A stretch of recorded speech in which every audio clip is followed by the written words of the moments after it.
ఓం శాంతి. శివానిది చాలా చక్కటి విషయాలు మనకి చెప్తూ ఉంటారు. మనం ధారణ చేసే విధంగా ఉంటాయి కదా.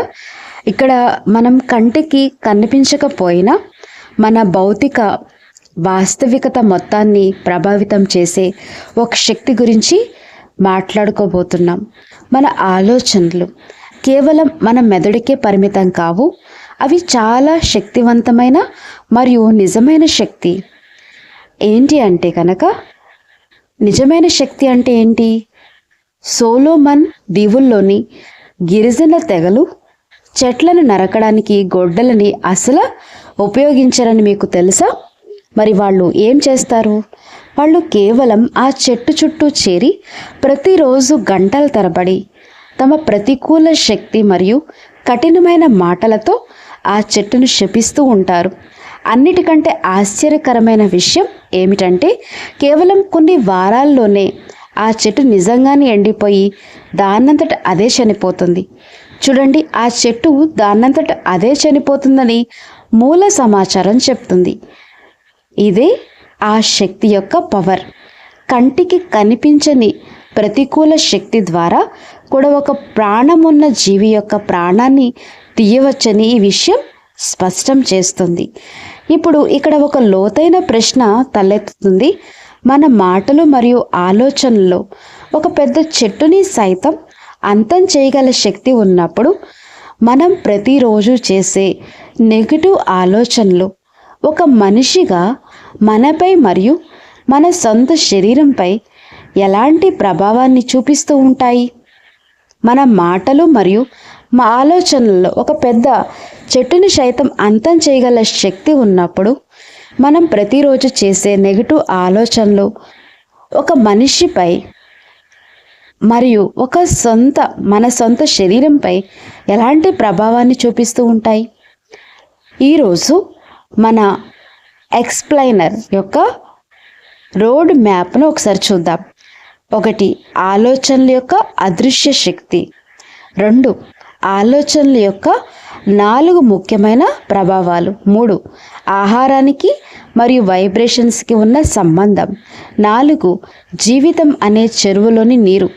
5. కలియుగం నుండి సత్యుగం వైపుకు ప్రయాణం. అయితే మొదటగా సెక్షన్ 1తో ప్రారంభిద్దాం. ఆలోచనల యొక్క అదృశ్య శక్తి అంటే కంటికి కనిపించని ఈ ఎనర్జీని అర్థం చేసుకోవడం. రండి దీని గురించి తెలుసుకుందాం. ఇప్పుడు ఈ స్లైడ్లో చూపించిన పోలికను కొంచెం జాగ్రత్తగా గమనించండి.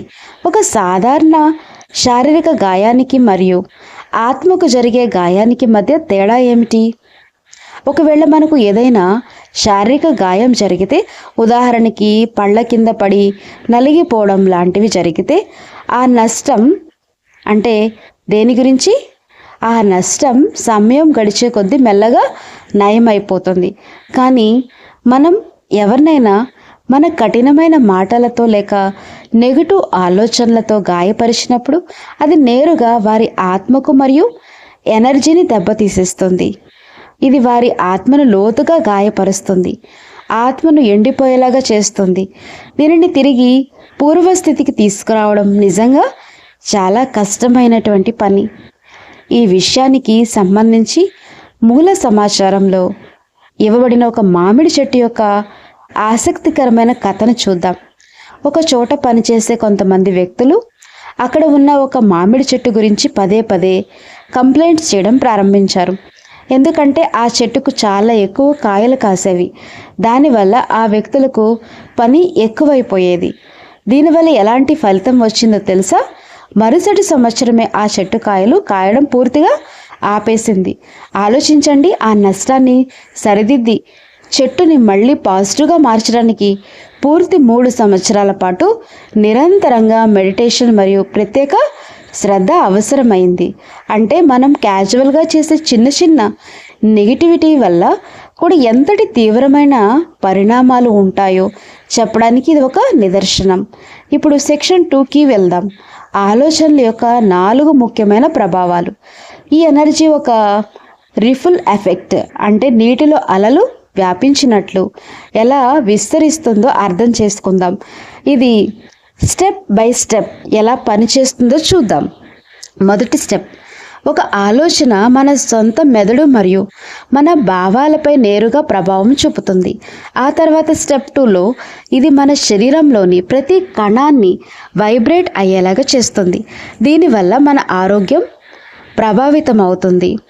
స్టెప్ 3, ఈ ఎనర్జీ మనం ఎవరి గురించి అయితే ఆలోచిస్తున్నామో వారు మనకు మైళ్ళ దూరంలో ఉన్నప్పటికీ నేరుగా వారిని చేరుకుంటుంది.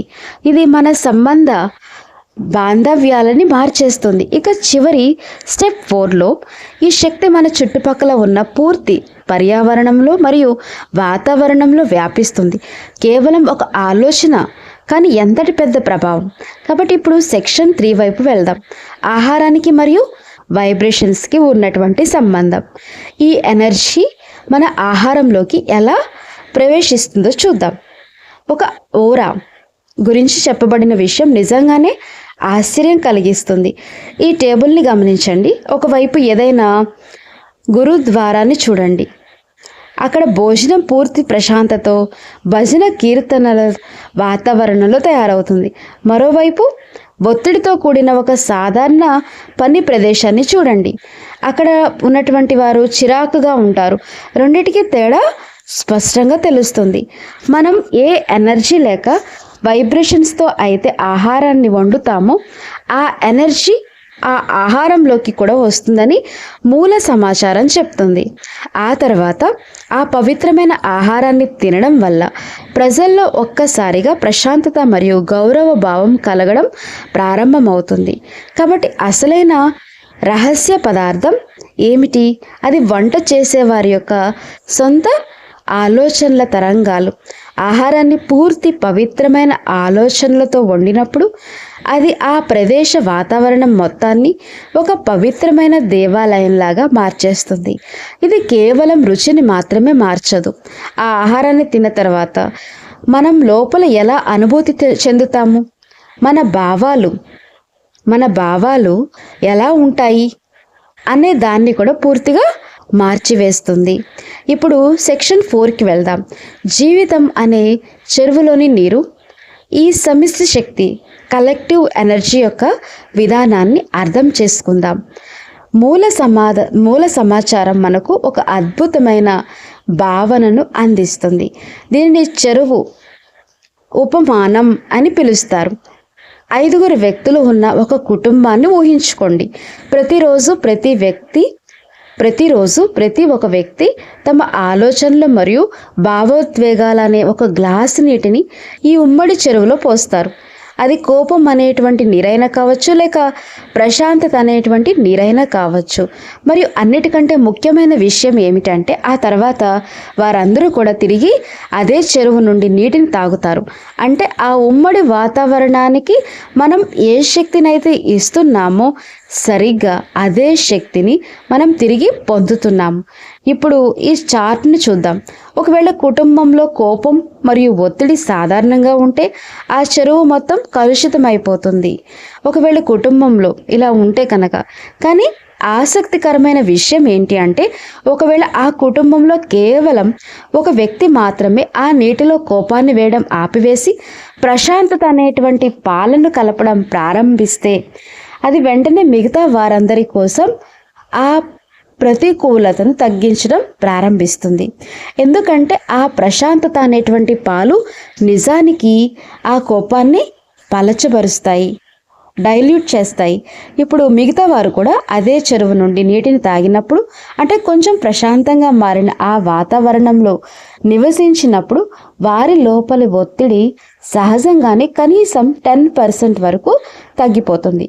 వారి మానసిక స్థితిలో వచ్చిన ఈ మార్పు మెల్లమెల్లగా ఆ చెరువులో మరింత ప్రశాంతతను జోడించడానికి వారిని కూడా ప్రేరేపిస్తుంది. అలా చూస్తూ ఉండగానే ఇల్లు మొత్తం మారడం ప్రారంభమవుతుంది. ఇప్పుడు మన చివరి సెక్షన్ 5కి వద్దాం. కలియుగం నుండి సత్యుగం వైపు, అంటే ఈ పెద్ద పర్యావరణాన్ని ఎలా మార్చాలి. ఇక్కడ మనం గ్రహించాల్సిన అతిపెద్ద విషయం ఏంటి అంటే ఈ పూర్తి ప్రపంచాన్ని ఒక కలుషిత వాతావరణం నుండి పవిత్రమైన వాతావరణంగా మార్చడానికి మనం అందరం ఒకేసారి మారే వరకు వేచి ఉండాల్సిన అవసరం లేదు. ఈ మార్పు అనే అల కేవలం ఒక వ్యక్తితోనే ప్రారంభం అవుతుంది. ఈ మార్పు అనేది ఒక వ్యక్తితోనే. ఒక వ్యక్తి తన ఆలోచనలను మార్చుకుంటాడు. దానివల్ల అతని కుటుంబం అనేటువంటి చెరువు ప్రశాంతంగా మారుతుంది. ఆ తర్వాత పని ప్రదేశంలో వర్క్ ప్లేస్ ఒక లీడర్ మార్పును తీసుకువస్తే ఆ పూర్తి సంస్థ మారిపోతుంది. చివరకు ఇదే గొలుసు కట్టు మార్పు ఈ పూర్తి ప్రపంచాన్ని కలియుగం నాటి ఒత్తిడి నుండి బయటపడేసి సత్యుగం నాటి ప్రశాంతత వైపుకి నడుస్తుంది.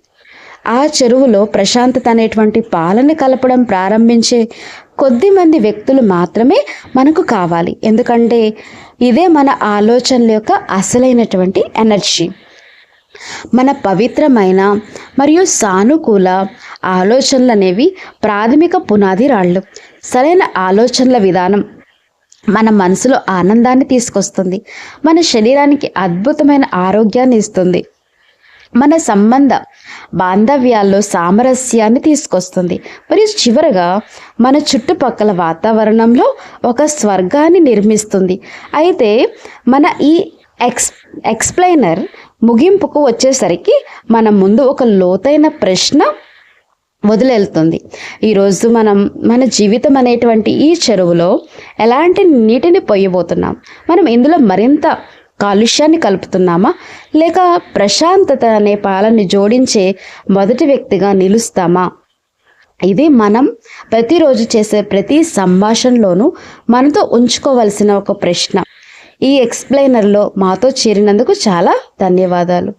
ప్రతిరోజు చేసే ప్రతి సంభాషణలో మనతో ఉంచుకోవాల్సిన ప్రశ్న ఏంటి అన్నది గుర్తుంచుకోండి. అచ్చా. ఓం శాంతి.